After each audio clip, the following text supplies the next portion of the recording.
Welcome! This session is brought to you by the tax experts at My Tax Accountant, and we're diving into a topic that's catching more and more people out after the 2025 budget, the tax on your savings interest. Okay, let's just start with a huge number.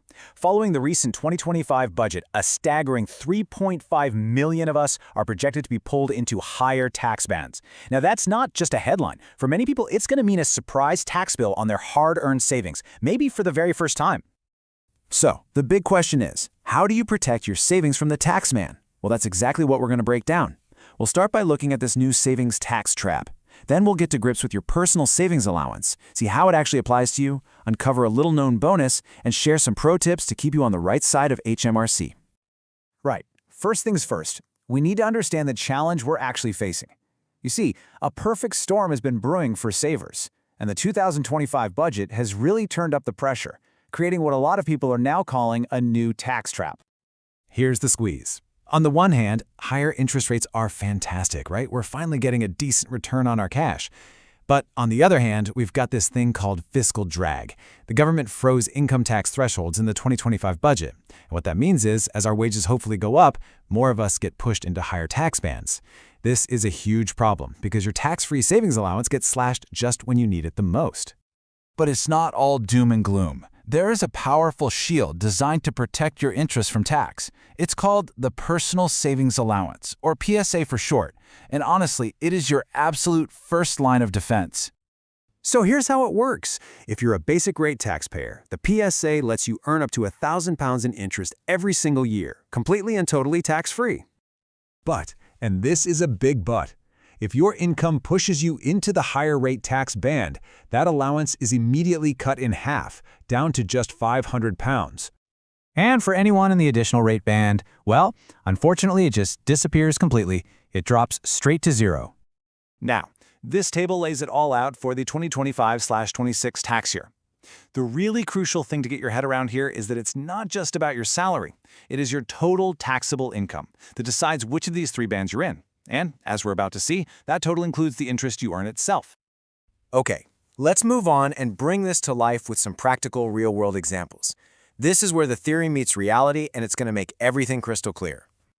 So let's meet a freelancer based in London. She has a solid income of £45,000 a year from her work, and, she's been really diligent about putting money aside into a savings account.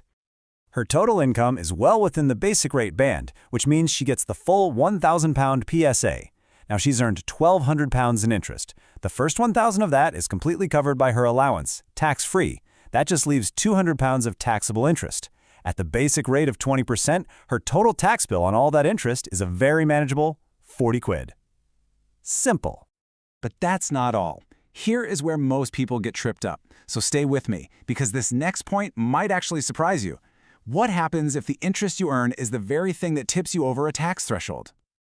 And this illustrates the trap perfectly. Your savings interest gets added on top of your other income. Take a look. With an income right on the edge of the higher rate band, you'd think you'd get the full £1,000 PSA. But add just £600 of interest and your total income nudges you over the threshold. The result? Your PSA is instantly, automatically halved to £500. It's a real tipping point that can catch even savvy savers completely by surprise. But hey, before we get too worried, there is another, much lesser-known allowance that can be an absolute game-changer, especially for those of you with lower incomes. It's called the starting rate for savings. Think of it as an extra tax band of up to £5,000 where your interest is taxed at 0%. The crucial catch, though, is that it only applies if your other income, so things like a pension or maybe a part-time job, is below £17,570. So here's the magic. If your other income is below your tax-free personal allowance, you can essentially stack these allowances on top of each other.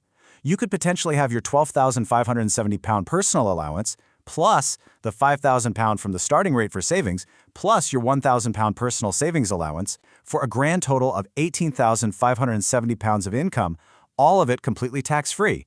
It's a huge benefit for retirees or anyone working part-time. Okay. So now that we've got the rules down, let's run through some quick pro tips and common pitfalls.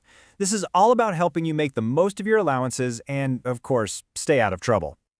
All right, time for some rapid-fire tips. For couples, remember interest on joint accounts is split 50-50, so you both get to use your own PSA. Be really careful with fixed-term bonds. Taxes due when the interest is paid out, not when it's earned, which could land you with one big tax bill. A quick note for Scottish taxpayers. Your PSA is based on the UK-wide bands, not the Scottish ones. And the big one, money in an ISA or any winnings from premium bonds, always tax-free, and they don't touch your PSA at all. And it's not just us saying it. As experts like Martin Lewis often point out, if you're getting anywhere close to using up your personal savings allowance, cash ISAs are an absolute winner. You've got that £20,000 ISA allowance every year, and filling that up should really be your first port of call to shelter your savings from tax. Finally, let's talk about what happens if you've done the maths and you've realized, okay, I do owe some tax on my savings. How do you actually go about paying it? Well, the good news is you don't need to write out a check to HMRC. Your bank automatically reports your interest earnings to them. So for most people who are employed or get a pension, HMRC will just adjust your tax code for the next year to collect what's owed. But, and this is important, it is always your responsibility to check that the code is correct. If you already file a self-assessment tax return, or if you earn more than £10,000 in interest, you have to declare it on your return. Now, it is really important to remember that this has been a guide to the rules for the 2025 to 2026 tax year. Tax laws can be pretty complex, and of course, everyone's personal situation is unique. So, before making any big financial decisions, we always recommend speaking with a professional. For personalized, expert guidance on your savings and any other tax matters, please don't hesitate to contact the team at My Tax Accountant. Thank you so much for your time.